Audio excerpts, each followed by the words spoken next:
Hello प्यारे बच्चों, आपका बहुत बहुत स्वागत है हमारे YouTube channel physics math with Ayush में। तो आप लोग जानते हैं कि मैं फिजिक्स का बहुत ही बेहतरीन कॉन्सेप्ट सिखा रहा हूं बच्चों को। और अगर आप नए हैं इस चैनल पे तो एक काम करिएगा, आप लोग सब्सक्राइब कर लीजिए, चैनल सब्सक्राइब कर लीजिए, आपके जो फ्रेंड्स हैं उनके पास शेयर कर दीजिए, क्योंकि जो फिजिक्स मैं यहाँ पे पढ़ाने वाला हूँ बहुत ही बेहतरीन तरीके से आपको जो इसके छोटे छोटे कॉन्सेप्ट हैं, छोटे छोटे लॉजिक है, ये सब बताने वाला हूँ। देखो, जो मैं पढ़ाता हूँ वो रटने वाला तो है ही नहीं, उसको किसी बच्चे को रटना ही नहीं है। आपको समझना है और कॉन्सेप्ट बनाना है और बेहतरीन तरीके से क्वेश्चन सॉल्व करने हैं, न्यूमेरिकल लगाना है और डेरिवेशन करना है। तो बच्चों, हम लोग स्टार्ट करेंगे कूलाम्स लॉ, कूलाम का नियम। ये हमारा पार्ट 6 है, ठीक है। मैंने आपको क्या बताया था कि धन आवेश और धन आवेश बताया था। जिन्होंने नहीं देखा लेक्चर, वो हमारे लेक्चर को देख लेंगे कृपया, तो समझ में आएगा। ये एक दूसरे को रिपेल करेंगे। क्या करेंगे? रिपेल करेंगे, मतलब कि प्रतिकर्षित। ये प्रतिकर्षित करेंगे। निगेटिव चार्ज और निगेटिव चार्ज, ये भी क्या करेंगे? रिपेल करेंगे, मतलब प्रतिकर्षित। पॉजिटिव चार्ज और निगेटिव चार्ज, ये एक दूसरे को क्या करेंगे? अट्रैक्ट करेंगे, आकर्षित। ये एक दूसरे को क्या करेंगे? आकर्षित करेंगे। हमने इन्हीं दो बॉडी को अलग अलग चार्ज करके देखा था, तो एक दूसरे को आकर्षित कर रही थी। समझ रहे हैं? हम इन्हीं दो बॉडी को सेम चार्ज किया था, तो एक दूसरे को क्या कर रही थी? प्रतिकर्षित कर रही थी। समझ रहे बच्चों? तो ऐसा हो रहा था, जब आकर्षित करेगी तब भी एक फोर्स लगेगा, प्रतिकर्षित करेगी तब भी एक फोर्स लगेगा। तो इसका मतलब जो विद्युत बल है, ये एक प्रकार का क्या लग रहा है? बल लग रहा है। विद्युत बल क्या हो सकता है? आकर्षण व प्रतिकर्षण दोनों होता है। विद्युत बल में क्या होता है? आकर्षण भी होता है और प्रतिकर्षण भी होता है। तो नोट पॉइंट लिखना है, विद्युत बल में आकर्षण व प्रतिकर्षण, अट्रैक्शन व रिपल्सन, ठीक है, अट्रैक्शन और रिपल्सन।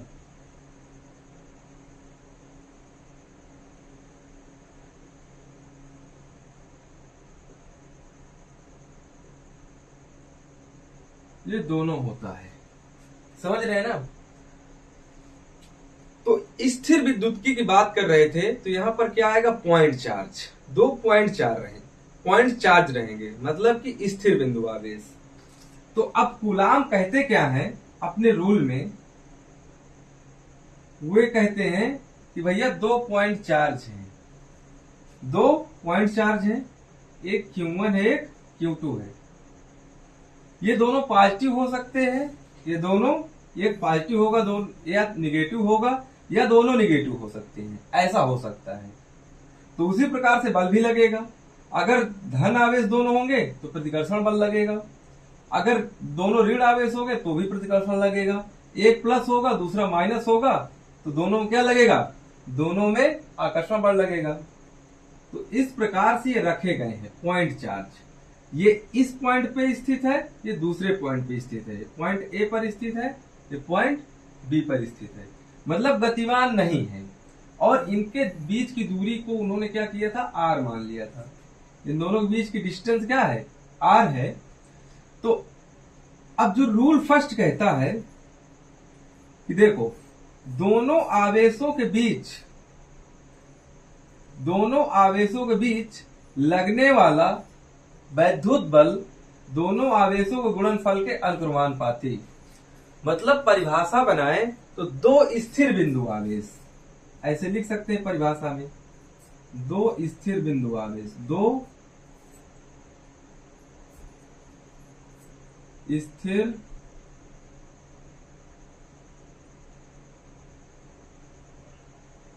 परिभाषा बनाएंगे, दो स्थिर बिंदु आवेशों के बीच लगने वाला आकर्षण या प्रतिकर्षण बल, या तो इन दोनों के बीच आकर्षण बल लगेगा या तो प्रतिकर्षण बल लगेगा। आकर्षण बल या प्रतिकर्षण बल इन दोनों आवेशों के गुणनफल के अनुक्रमानुपाती तथा इनके बीच के दूरी के वर्ग के व्युत्क्रमानुपाती होता है। स्वयं से बनाएंगे। तो पहला रूल तो यही है, F is directly proportional to Q1 Q2, जो इन दोनों के बीच बल लग रहा है Q1 Q2, इसको माड में बंद कर देंगे। ऐसा क्यों है? ऐसा इसलिए है क्योंकि जो फोर्स की वैल्यू जो आएगी वो तुम्हारी पॉजिटिव आएगी, क्योंकि चार्ज कोई भी हो तो यहाँ पर जो वैल्यू आए वो पॉजिटिव आए, क्योंकि परिमाण देखना है आपको। समझ रहे हैं? सेकेंड में क्या है, इन दोनों आवेशों के बीच लगने वाला बल इनके बीच के दूरी के वर्ग के व्युत्क्रमानुपाती होता है। ये समीकरण number first, equation number first बन गया और ये इक्वेशन नंबर सेकंड बन गया।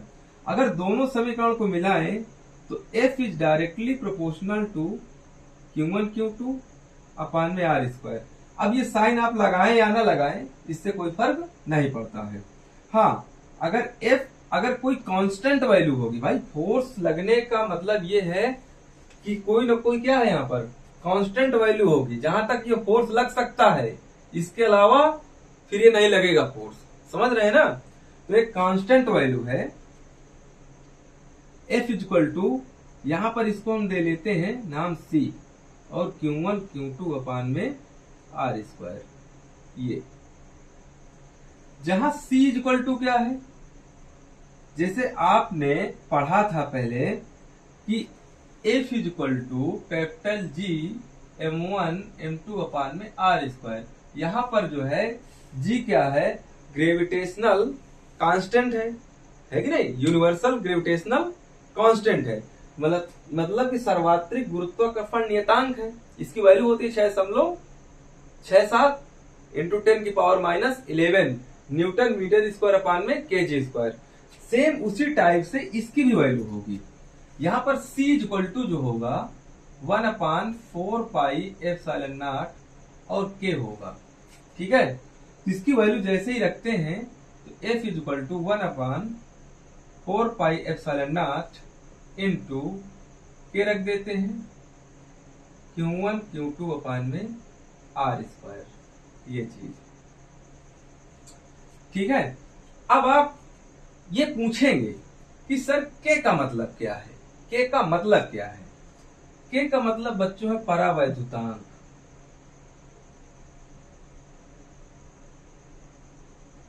अच्छा, परावैद्युतांक का मतलब यही है कि अगर यहां पर K की वैल्यू कुछ भी होगी तो फोर्स को क्या करेगा, कम करेगा। मतलब फोर्स पे ये बाधा डालेगा। क्या करेगा? बाधा डालेगा। तो F is inversely proportional to K। अगर परावैद्युतांक की मात्रा बढ़ाओगे, परावैद्युतांक का मान बढ़ाओगे तो क्या आएगा, फोर्स में भैया कमी आएगी। फोर्स में क्या आएगी? कमी आएगी। ठीक है, इन दोनों आवेशों के बीच लगने वाले फोर्स में। K परावैद्युतांक है। परावैद्युतांक की जगह पर क्या हो सकता है? या तो आपका कुचालक पदार्थ हो सकता है, या सुचालक पदार्थ हो सकता है, या आपका कोई धातु हो सकती है। मतलब आपका कंडक्टर भी हो सकता है, इंसुलेटर भी हो सकता है, या आपका मेटल भी हो सकती है। तो उसके लिए K का मान क्या होता है वो हम बताएंगे। ठीक है, K इक्वल टू ये 1 होता है निर्वात के लिए।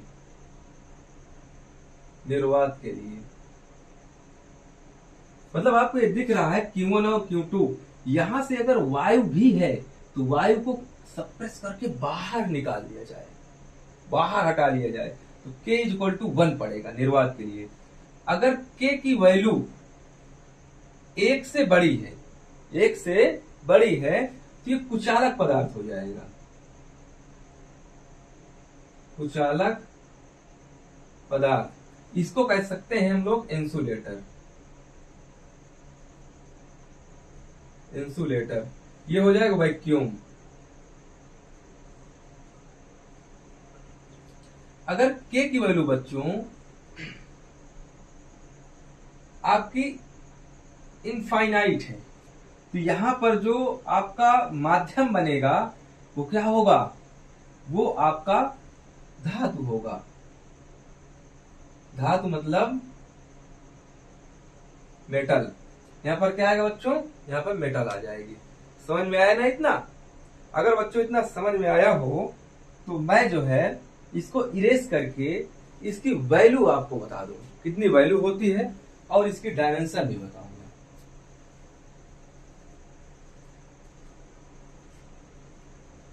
चलिए फिलहाल इसको हम मिटाते हैं।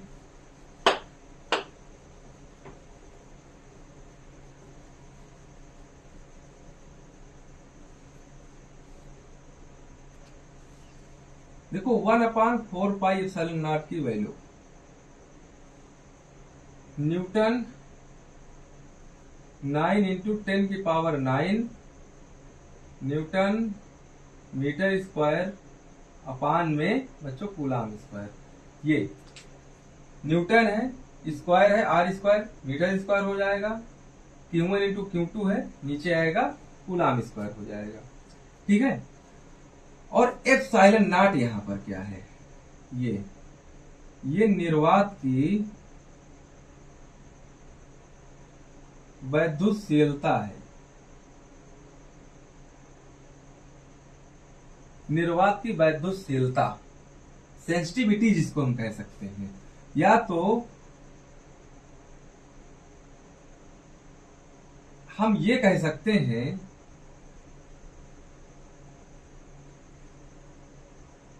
कि एप्सिलॉन नॉट की वैल्यू 8.85 × 10⁻⁻12 कूलाम स्क्वायर अपान में न्यूटन मीटर स्क्वायर होगी। ऐसा क्यों है? क्योंकि जैसे ही आप इसको पलटोगे तो एप्सिलॉन ऊपर आएगा, 1 नीचे आएगा, है कि नहीं? तो ये भी तो पलट जाएगा। तो कूलाम स्क्वायर अपान में न्यूटन मीटर स्क्वायर, इसकी विमा पूछी जाती है। क्या पूछी जाती है बच्चों? इसकी विमा। जब विमा निकालेंगे तो कूलाम का हो जाएगा 80। क्या होगा बच्चों? 80। क्योंकि आवेश बराबर होता है धारा गुणे समय। धारा का क्या हुआ? एम्पियर। टाइम का जो है वो एम्पियर, समय का हो गया टी। अब इसमें 2 लिख देंगे। नीचे न्यूटन ML/T-2 होता है। फोर्स की डायमेंशन सबको पता है। और ये हो जाएगा L2। जब इसको ऊपर लाएंगे विमा तो बच्चों क्या बनेगा यहाँ पर? A2 T2। और इसको हम लोग सॉल्व करके जब ऊपर लेके आएंगे तो देखो L2 है, ये L है, इसमें 1 है तो L3 हो जाएगा। तो ML-3 T हो जाएगा आपका 2। अब फिर से इसको सॉल्व करें तो M होगा L-3, T का क्या होगा? 4 हो जाएगा और A का बच्चों 2 हो जाएगा। तो इसकी डायमेंशन आपको याद रखना है। क्या करना है? आपको इसकी डायमेंशन याद कर लेना है। ठीक है बच्चों? तो हम लोग मिलेंगे आपको अगले वीडियो में, जिसमें मैं आपको बताऊंगा वेक्टर कूलाम्स लॉ का वेक्टर फॉर्म, कूलाम के नियम का सदिश रूप पढ़ाऊंगा आपको। क्या बताऊंगा? सदिश रूप पढ़ाऊंगा और बहुत ही बेहतरीन तरीके से इसके जड़ तक पहुंच के आपको कॉन्सेप्ट क्लियर करूंगा, जो कि एनसीईआरटी में बच्चों को समझने में थोड़ा प्रॉब्लम होती है। उस समस्या को पूरी तरीके से मैं समाप्त करूंगा। तो बच्चों मिलता हूं। जय हिंद, वंदे मातरम। अपने अगले वीडियो में इंतजार रहेगा आपके प्रेम का।